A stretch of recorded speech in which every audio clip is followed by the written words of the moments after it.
Il-ħidma tal-Ministeru responsabbli mis-sajt kontra s-sajt illegali ma tibdiex ma' kull staġun tal-lampuki iżda ilha għaddejja għal dawn l-aħħar snin.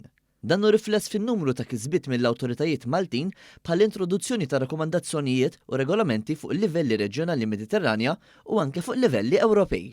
Fuq talba tal-awtoritajiet Maltin fost oħrajn, sa minn ftit snin ilu żdiedu n-numru ta' bastimenti tal-Aġenzija Ewropea għal kontroll tas-sajd u li waħda minnhom speċifikament tintalab tispezzjona żoni magħrufa għal sajd illegali tal-lampuki f'dan il-perjodu.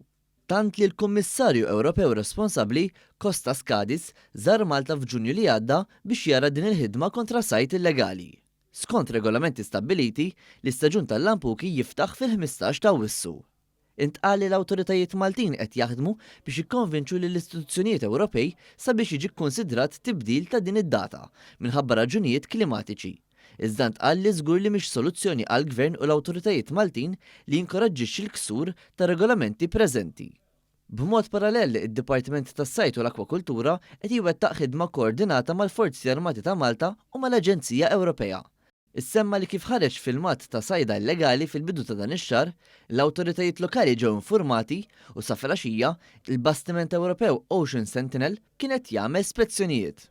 Dan kollu qed jsir ukoll b'konformità mar regolament approvat fil-Parlament Ewropew immexxi mill-Ewroparlamentari Thomas Bajjada kontra s-sajd illegali minn pajjiżi terzi.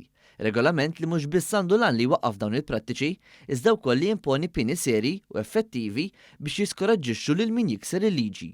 Il-Ministru Anton Refalo u s-Segretarju Parlamentari Alisha Buġeja Sajt qal li l-Gvern impenjat li jiddefendi d-drittijiet tas-sajjieda Maltin u Għawċin.